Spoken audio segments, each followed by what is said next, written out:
5 things you didn't know about Ferdinand Porsche. Right then, petrol heads, buckle up. Today, we're not talking about some flash-in-the-pan modern contraption with more screens than a NASA control room. No, today, we're delving into the life of the bloke who put the P in Porsche, Ferdinand himself. Now, you might think you know a thing or two about old Ferdy. Designed the Beetle, started a rather successful car company, that sort of thing. But trust me, even the most die-hard Porschephile will be surprised by some of the nuggets we've dug up. We're talking proper, did you know? Pub quiz gold here. So, put down your spanners, grab a cuppa, or something a bit stronger, I won't judge. And get ready to be amazed by 5 lesser-known facts about the engineering genius that was Ferdinand Porsche.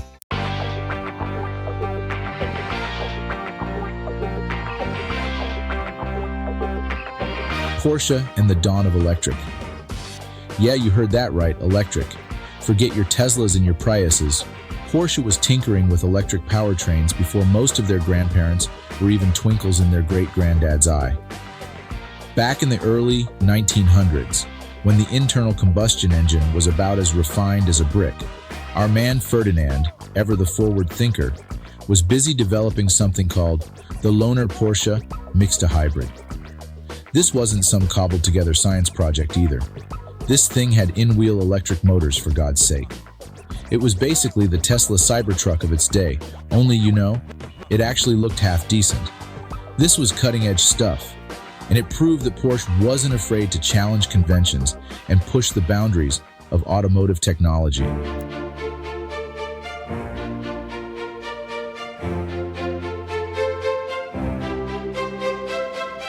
The Beetle and beyond. Now, everyone and their dog knows that Porsche had a hand in designing the Volkswagen Beetle. It's one of those historical facts that even people who think a carburetor is a type of pasta can tell you. But what most folks don't realize is just how instrumental Porsche was in making the Beetle the automotive icon it is today. See, Hitler, in his infinite wisdom, wanted a people's car, something cheap, reliable, and easy to produce. Porsche, ever the pragmatist, delivered. He took his own design principles of lightweight construction and aerodynamic efficiency and applied them to the Beetle, creating a car that was not only affordable, but also surprisingly fuel efficient and fun to drive. Little did he know that this little car, designed for the masses, would go on to sell over 21 million units and become a symbol of freedom and counterculture on a global scale. Not bad for a car that was initially sketched on the back of a napkin, eh?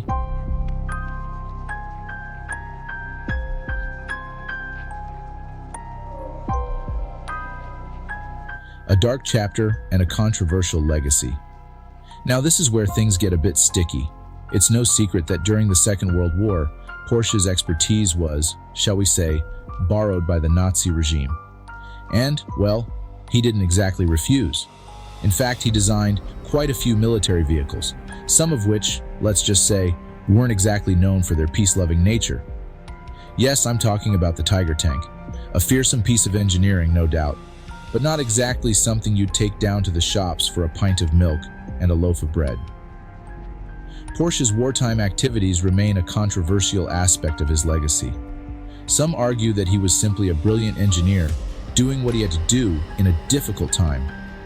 Others are less forgiving, pointing out that he profited from the war and actively collaborated with a brutal regime. It's a complex issue with no easy answers, and it's one that continues to be debated by historians and enthusiasts alike.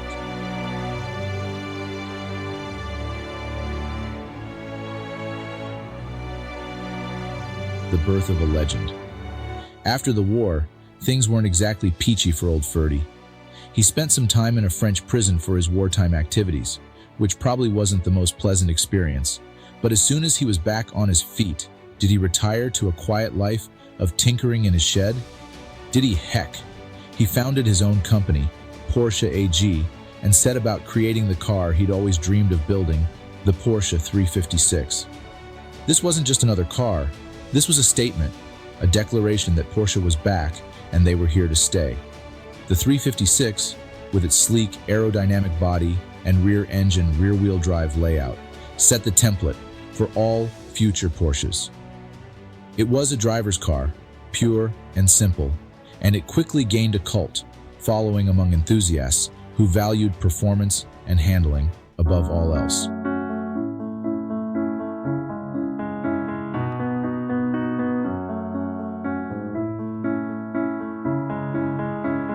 Ferdinand Porsche might be long gone, but his influence on the automotive world is undeniable. He was more than just a gifted engineer. He was a visionary, a man who understood that a car was more than just a means of transportation. It was an extension of the driver, a machine that could stir the soul and ignite the imagination.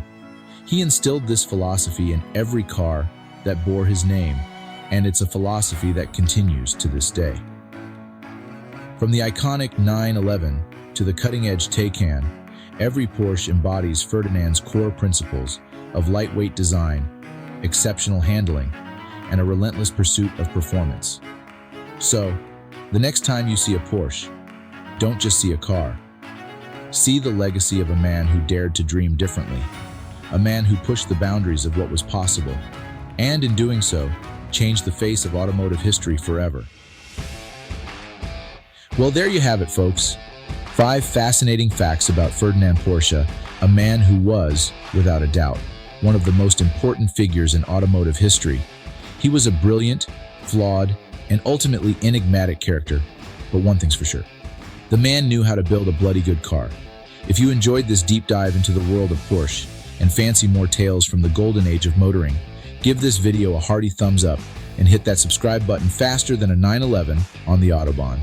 Until next time, keep your engines revving and your eyes on the road.